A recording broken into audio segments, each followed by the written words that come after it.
How do we ourselves contribute to whether we do or do not see physical manifestations of our desires?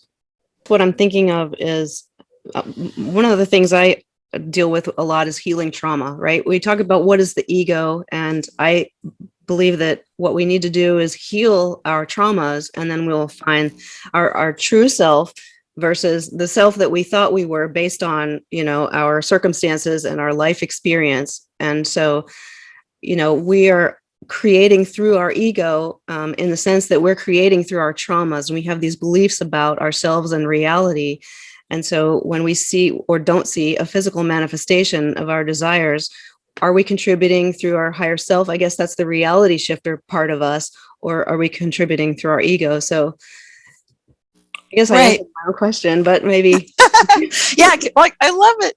Yeah, I can add to it. You're right. When we're on that drama triangle, because we're born as victims, all of us are. There's no exception. We're born helpless. So something somewhere is going to go wrong, and it will be traumatic to that little infant.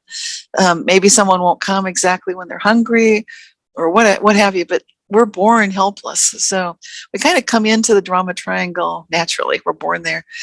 And then as we grow up, sometimes some of us who are empaths feel that we need to be looking after others, carrying the weight of the world on our shoulders, and feeling kind of anxious and maybe paranoid and nervous and scared, frightful about what could happen next, and what's going on over there, and a little bit hovercrafty, a little bit maybe hyper involved with other people's lives. So these are roles on the drama triangle. There's a third role of the triangle, which is the perpetrator, who believes they do have the facts, they are right, and we're going to fix it now for everyone. So you can say that people have genuinely good motives at every point on the drama triangle, the victim triangle. It starts as a victim. So the victims, you recognize them because they're grief-stricken and sad, and no matter what happens, there's no point, don't you see?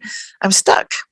And you can recognize the rescuer because if you're not worried about what's going on, then you're not paying attention. This is terrifying. You should be scared. Like, really. And then and then you can recognize the persecutor because they're that role. And it's a merry-go-round. We go through all of them. So when you're on it, you're just on that merry-go-round, unpleasant ride. And the perpetrator is the one who's like, I found the facts, and I'm going to ram this down everyone's throat. We're going to do this my way or the highway.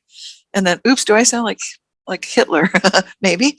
Okay, so this is how that happens. And can we rise above it? Absolutely. So it begins by recognizing that that's happening, and then being kind and loving with ourselves.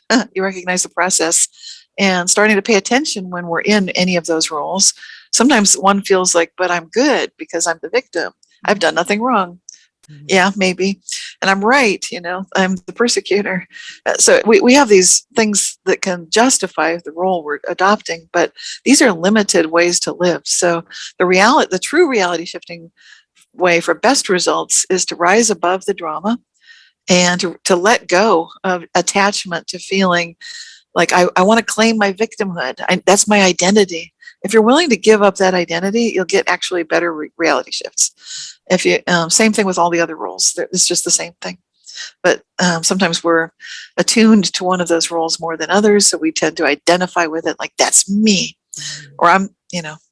So the path forward is upward. It's to recognize there is a higher level of yourself who can observe you. And this is my definition of consciousness that I love, that Leibniz came up with. I think he may have been inspired by I think, therefore I am, Descartes. So he came along after Descartes. Here we have another mathematician, the inventor of calculus. I look to mathematicians as I think they're onto something here.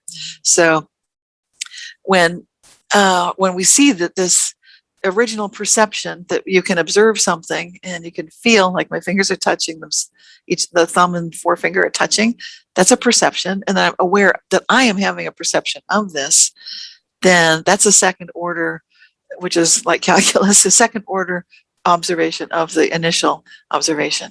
So I love how Leibniz points out that looks like this is the beginning of consciousness. I agree. And to me, this is the identification of self, and it gets to your original points about empaths and how we can feel like we're feeling things. Where are our boundaries?